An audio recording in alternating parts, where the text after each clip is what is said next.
Morning, Boston. Wow, there's a lot of you. All right. I have finally achieved expertise in something.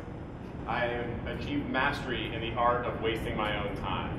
And I've helped millions more waste their time. So I want to talk about how we waste time and how to waste time more effectively. I used to work for The Onion. So, as an expert in wasting time personally and professionally, I want to talk about the 30 minutes a day we all throw away.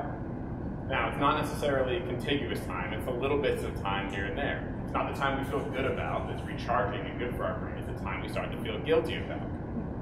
It's that little bits of time on Facebook, reading celebrity garbage, going down those Instagram black holes of puppies wearing bow ties. I'm not sure you feel guilty about that, but we've all done it. So, let's look at this as 30 minutes a day. If that sounds like a lot, think about this. Facebook's annual report says the average user spends 40 minutes a day on Facebook alone. Now, I'm going to give you all credit. We're going to put you on the good side of the bell curve and say you don't waste 40 minutes a day on Facebook. But I'm willing to bet that if you took a look at your own time, you could find 30 minutes a day that you wish you would use differently. This is just during the week, let's say. 5 days a week, 30 minutes a day, 2.5 hours a week. That's 10 hours a month. 120 hours a year. 5 days a year. When you start to realize that, it's horrifying. That means in my 20s, I spent more time on Facebook than it would have taken me to walk from Boston to San Francisco.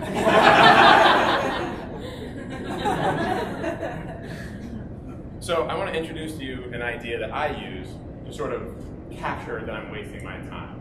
It's a principle. It's pretty simple. It's not an app or a startup. It's not even very scientific. It's just a question. Do I give a shit about this? It seems relatively simple, but we don't ask ourselves that because we are fundamentally animals. We're like magpies. We're so easily distracted by these shiny little objects all around us. And so we become big dumb animals in the face of distraction. Now, think about this when you're at your computer, you're doing something you're supposed to be doing, and a little beep happens somewhere and we're totally taken out of it. It's our little meerkat brains. Y'all know what a meerkat is? Oh. Everyone recognizes that reaction. But think about it, meerkats actually process the distractions in their world. It's, oh, can I eat it? Can I fuck it? Is it trying to kill me currently? No? I don't give a shit about this. I'm gonna continue on my way with my meerkat priorities for the day. Humans don't do that. We don't take the time to ask ourselves, do I give a shit about what's in front of me? So, there was an article in Times years ago about how food scientists engineer food to be more tasty, more immediately accessible, harder to put down, with empty calories. We are bombarded by content that is the equivalent. It's so easy to waste time. Look familiar? Easier to access. Just a little fun to do, but you feel guilty about it. And you can't stop. You go down this rabbit hole of bullshit. And so you find yourselves going on these little mental brain vacations to places you would never consciously want to go. Kardashian Island, Fantasy Football Florida, BuzzFeed Beach. You don't want to do it, but you spend an exorbitant amount of time on this crap. So how do we reframe that? We have to capture that we're doing it in order to reallocate. And just think about the power in those 5 days a year. What do you want to spend 5 days next year wasting your time on? It's a powerful question that we never take the time to do. Think about it this way. The average Boston commute is 25.7 minutes. That's math on the internet, so it's true. You could read War and Peace in just about 3 months worth of your commute just by putting in your headphones. Think about how you're wasting time.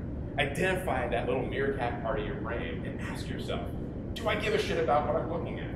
More often than not, I bet you won't. And you'll recapture suddenly 120 hours next year. Thank you very much.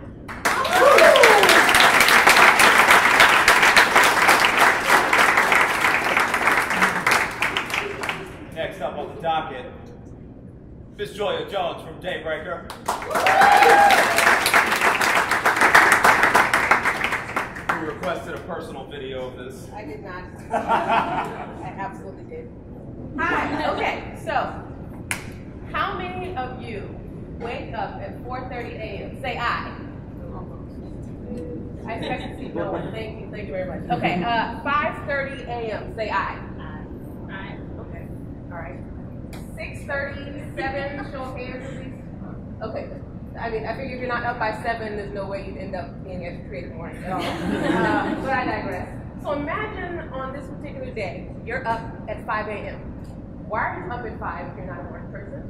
Because your crazy colleague told you about this early morning rave thing where people get up and though they have to go to work later, they put on crazy stuff and they go and they drink cold brew coffee and etc.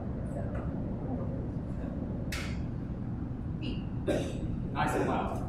Sorry, I'm not loud enough. Great. All right. So this morning you decide to go to this event. You get up, you go to the venue, you walk in, and everybody's cheering. Why are they cheering? Because you walked in.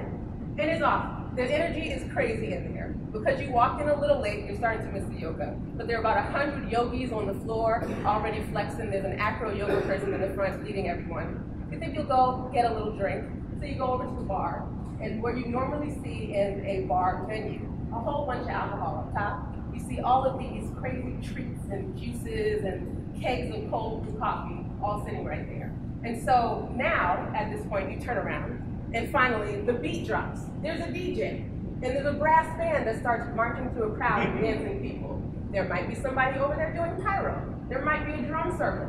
Whatever it is, it's crazy and it's awesome. Now, why would anyone ever do this? Well, Daybreaker is about transforming your day by transforming your morning and giving you an early morning experience unlike anything else that you've ever had in your life. It's about connecting with people who are great, who love to dance, who love to get high off their own energy, and who also want to make sure that they're able to get the most out of what they spend later on in the day. How did this start out at all? There were 2 people in New York City who were fed up with the club scene, with their options of what they should do. Dancers, they're entrepreneurs, they don't want to just go to the club and do the typical club thing. Walk in, buy the velvet ropes, which are nice. If you're fancy, there's bottle service. There are other people there who might be there to dance, but likely they need to drink before they get loose enough to dance. So these 2 people said, what if we flip this thing? What if we make it first thing in the morning? Sounds exciting. First thing in the morning, why don't we make it sober, which is even more exciting sounding? Why don't we get a bunch of people in here who are not just dancing, but who are doing a lot of music? And maybe we can add some theatrics to it and see what happens. Well, they created this thing. They invited 300 of their closest, awesome friends to try to make it awesome. And 200 of those people came out to this event in New York. Thought it was a success, did it again. 500 people came out. They said, we need to keep doing this. Brought it from New York to San Francisco, then to LA, Chicago, took it across the pond to London, Paris, and we just opened up in October in Boston for the first one. Pretty crazy, no one ever thought it was gonna happen, and all based on wanting to have a different kind of energy than that nightclub energy. What does this have to do with time? Somebody was just thinking that. And I'll tell you, it has a lot to do with time, because when you start off your day in a different way like that, you have a ripple effect of energy throughout the rest of it. What Daybreaker wants to do is to make sure you're given an opportunity to, again, transform your life by transforming your day. And we do that really by 4 ways of encouraging you to transform your time. We want you to shake time. We want you to make time. We want you to break time. And we want you to take time. Fancy rhyming words. So the first one, shake. What does that mean? I gotta go fast. Shake time. What do you do when you're shaking something? You're activating it. You're mixing up the good stuff.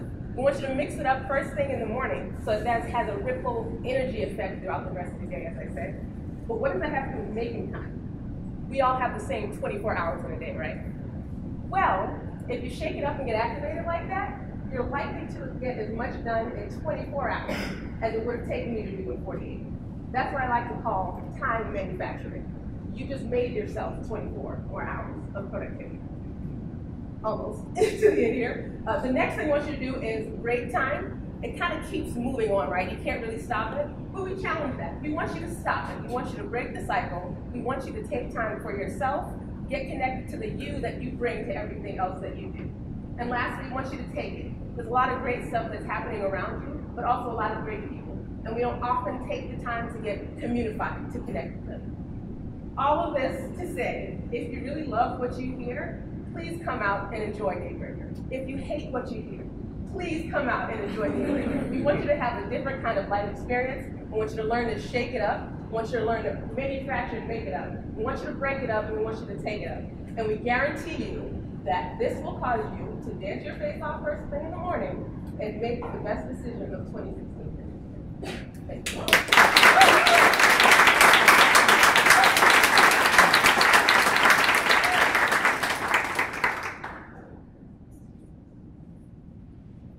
Next up on the docket, Mr. Damian Smith from Yelp Boston.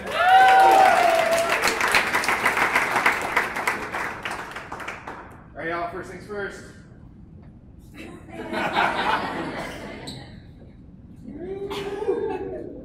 Thanks. Oh wait, who's blinking? We didn't. No, I'm just kidding. How's everyone doing this morning? Good? Good. Cool. So in 2011, I had the honor of marrying 2 people in my Yelp community.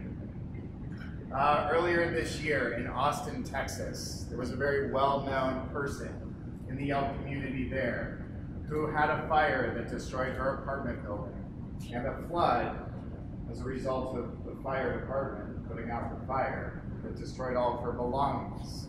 Within 24 hours, members of the Yelp community had sent in food, clothing, supplies, and money to help her rebuild her life. Later this year, probably by the end of December, Ian W. of Pelham, New Hampshire, will have written his 4,000th review on Yelp. He's also submitted around 5,600 photos. And of those 4,000 reviews that he wrote in Greater New England, about 80% of them had never been reviewed before. This man is on a mission to go sneak out and sniff out every single 7-Eleven that exists in some bumfuck town in Maine and write about the Slurpees. Go Ian W.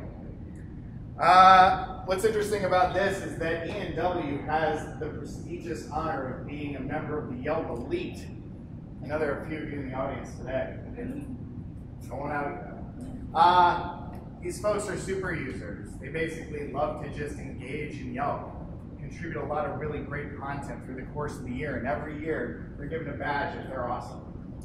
Yelp has been in Boston since 2015, and Ian is set to receive his 10th badge, meaning he spent 10 years of his life very active, not just active, very active in contributing to the Yelp community. What have any of us spent 10 years of our life on?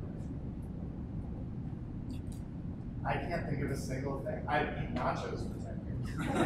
Nachos are great. Nachos are a lifetime commitment. But he spent 10 years of his life. That means he gets the Black Elite Badge for 2016, right? There are 9 other people that I can name right now in Boston that are getting that Black Elite Badge in 2016. 9 other people that have spent 10 years of their life contributing content and staying involved in the Yelp community. So what's the secret, right? This is a massive, massive achievement. We're not paying anybody, except for me. They pay me because I'm an employee of Yelp, right? So full disclosure. But we're not paying anybody to contribute. We're not paying anybody to participate. We're not doing any of this. And what we found actually is that when other businesses out there try and emulate the model that we've set up, that we've worked hard at over the course of the last 11 years, sometimes the first answer to developing a community, is to throw a lot of assets at it, right? Is to, we'll generate this sort of content and we'll enter you into a contest for an iPad, or we'll give you a Chromebook, or something like that. Dan Ariely wrote a book called Predictably Irrational. And in this book, he talks about human behavior. And one of the key things that he found is that people kind of follow 2 types of norms. One is a social norm, and one is a market norm, okay? How many of you have moved in the last 2 or 3 years? Everybody. It's Boston, of course you have, right? To Somerville or away from Somerville? Yeah, I did. How many of you who moved asked your friends to help? How many of you paid your friends money for helping you move? You did it wrong. Why? Well, you know, we have friendships. They're developed, they're crafted over the years, right? As soon as we ask a friend for a favor, they say yes because they're friends. As soon as you pay them for that favor, you're no longer doing this as a friend, they're doing it as an employee. And as an employee, what you're paying them probably wasn't enough. I'm sorry, I'm sure it was very generous. It becomes a market transaction and it follows a market norm. That thing is counterproductive toward developing a strong sense of community, no matter what your product, service, or end goal is. How many of you would say you're a part of the Groupon community? How many of you have bought a Groupon? If something cheaper came along, would you say, no thanks, I'm a Groupon? No, you do it because it gives you a good deal, right? That's what unifies you. What I found so amazing about Yelp and what caused me to work for them and to stay working for them for the past 6 years is that nobody's paying anybody to do anything. We've set up this thing, and this thing is to connect people to great local businesses through reviews. And we've just kind of sat there and waited until folks who that really sticks to have shown up. And it's been an exercise in patience. It's been just a wonderful ride. But, you know, kind of going back to that clip art of a graph that goes up and to the right and breaks through, and there's the arrow, and it's like shattering glasses. We've all used that clip art at some point. You know, that's what we've seen. And we've done it with very minimal outbound effort. We've just sort of been there and been a safe house for people who have these personality traits, who have this desire to share what's going on in their community, to share about that great local business that just opened up, and to really connect. And we've kind of left the light on the porch and some leftovers in the fridge for them. And we've seen the results really manifest. So if you're ever tasked with developing community or find yourself a part of a community, I don't know, maybe you have people who get together on Friday mornings and listen to really attractive people, then you know what it's about. But if you don't, then maybe you should find another goal or another career or another path or another community that you embrace. Because that's going to be the one that you lead most effectively, and that's going to be the one that drives the biggest results. So thanks for your time.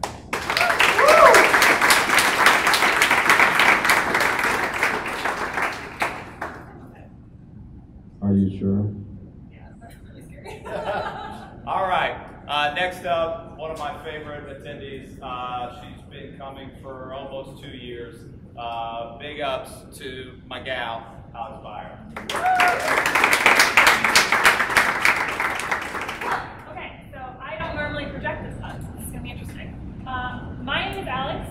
During the week, I work in marketing down at Wayfair. And on the weekends, I can teach you everything you would ever need to know about healthy skincare at Full Lane in the South End, so maybe see some of you this weekend. For a lot of you who don't know me, though, I am a runner. I run. I started running about 6 years ago, so not as long as a lot of people, but for a while I've been doing this. And I discovered that I really, really like running stupid long distances, like marathons. I'm really just a glutton for punishment, apparently, so I work 2 jobs too. But today I'm going to talk to you about running and the fluidity of time. So running is a really interesting thing. It's a really powerful thing. And when you're running, you have a lot of time to think about a lot of things. What's happening in your life? What's happening in the world? What are you going to have for dinner? That's my number 1 thought. What am I going to eat? Sometimes it's really awesome, and sometimes it really is really, really annoying. But there are different kinds of runs when you're out on the road. So some runs are really, really terrible. Your legs, they feel like lead. You're going really, really slow, and it just doesn't end, right? You just keep going. And you're going uphill, so they just keep going up and up and up and up to an elusive top that's never really there. You just never finish it. And those runs really, really suck a lot. But then there are other kinds of runs where everything sort of just falls together. And you're really fast, and you're moving quickly, and you're on the road for an hour, or 2 hours, or sometimes even 3 hours, and it feels like nothing. don't know what happens at that time. It's so crazy. Or I'm crazy, or one of the two. But anyway, training for a marathon is a lot like this too, right? So you spend months. If you're a novice runner like me, it's like 3 to 4 months out of your year training for a day, really. You are on countless runs outside. If you run Boston, like I like to do, like an idiot, you run in like the worst winters. These winters are terrible. You're running in the snow, the ice, and 20 miles is forever when it's like that. But then the day comes, the big run, capital B, capital R, big run. It's here.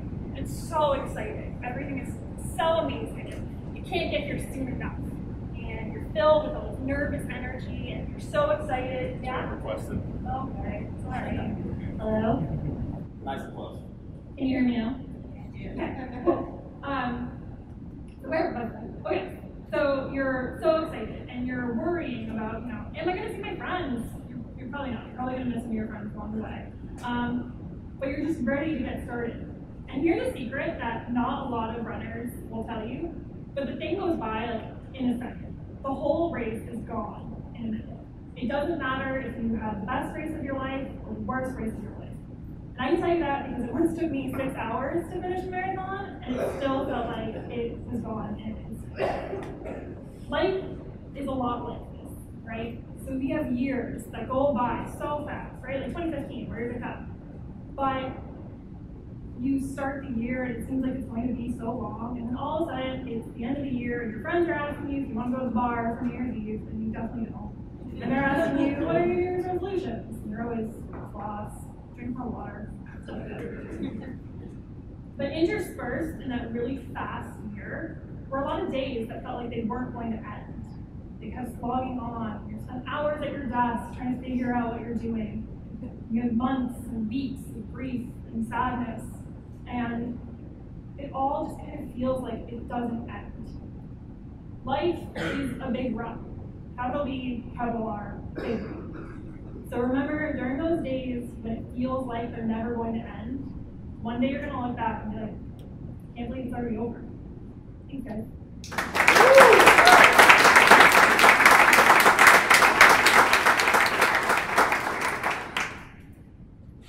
I'm sad it's about to end. Last but not least, is my gal from Tufts, fellow Jumbos. Everybody please give a round of applause for Miss Kim. Alright, let's end here on mental illness. So I'm Kim, and I'm going to talk a little bit about the theme of time. And so over my 30 years, I've learned a lot about time. Two of the main beliefs being that it heals all wounds, which is very nice, and there's never enough. Despite being told that I have the same number of hours in a day as Albert Einstein or Mother Teresa or any of those other people who are just better than me. Totally not. But this past year, I've learned 2 more crucial lessons about time that have really reshaped how I live my life, and I'd like to share those with you now. So really quick background story. As a kid, I was very bubbly, animated, curious, always laughing and making new friends, especially after I learned how to speak English. In high school, I was top of my class, homecoming queen. I was voted most spirited, most involved, had a leadership role in pretty much every extracurricular organization. Then I went up to Tufts, where I met your beloved host, Keith. And there I studied economics and political science, not because I felt passionately about this, but more because I didn't know what the fuck I wanted to do with my life. But joke's on them, because I don't use any of it. And since then, since I graduated in 2007, I've been working in finance while pursuing 2 master's degrees. And this is just the stuff on paper. If you look at my social media, if you look at my Facebook over the past few years, you'll see that I also have a very robust social life, always going to lots of cool places and doing lots of fun things with lots of great friends. And we know that Facebook never lies, so pretty much I had it all, including an eating disorder for 12 years. No, Damien, it's here 10 years, raised you 12 years, struggling with mental illness. And so over those years, I desperately tried to hide this shameful, disgusting secret, and worked very hard to portray an image of myself as far away from somebody with mental illness as possible. And it also took pretty much that entire time to acknowledge not only to other people, but to myself that I had a serious problem. And so when I finally got to that conclusion, I decided, being the type A, go-getter, get shit done type person, that I was going to not have an eating disorder. And to do this, I would do what I normally do, figure out how to do it quickly, do it well, do it on my own, just get it done. Unfortunately, that is not how recovery goes. And after many attempts and a couple interventions, I came to the next conclusion that, fine, I need some help. All right, I need to talk to somebody. I can't do this on my own, whatever, I will, I promise. Just not right now. It's really not a good time. Work is so busy. We have a conference coming up, and it's insane right now. And so, but I promise I will, I swear. But now I'm in a relationship, and that's just really gonna complicate things. And I think it's better if I wait until we break up, because then I'll just have to worry about myself and won't write anything else down. And it's not an excuse, it's really pretty selfless and kind of romantic if you think about it. Like, I'm just gonna wait until this fizzles out. But now I'm in a commuter rail accident and I have to get brain surgery, and this whole thing is just really inconvenient, and so we're gonna revisit. But this summer I have weddings, and I think you know where I'm going with this. It finally took until I was practically dying in the ER this past spring for me to finally go into residential care and begin the journey of recovery and taking my life back. And the thing is, there is no right time. There just isn't. You're probably wondering how any of this relates to you, but I bet if we travel to the back of your minds, to the back burner, there's things up in there like learn Spanish, or see Iceland, or hike Everest, or even on a smaller scale, organize a DVD collection, or tell your parents you love them. But it's just not the time. And newsflash, there really is no right time. You just gotta do it. You just gotta suck it up, take the plunge, do it. And I wish that I could stand up here and say that I'm fully recovered and be a true success story, but unfortunately, again, that's not how this works. And that's really hard for me to accept. But I have found that if I realize that anything worthwhile or meaningful, with those things, they don't really come overnight. It's not usually easy. And the better I am at accepting the process and honoring the struggle, the better I am at getting closer to my goals. So in conclusion, and pardon my extremely sophisticated technical language, good shit takes time, excuse me, and you just gotta get up off your ass and do it. Because if you're gonna wait until you feel completely validated and sure, you're gonna be waiting around for a while. So 2016, let's do it. Thank you.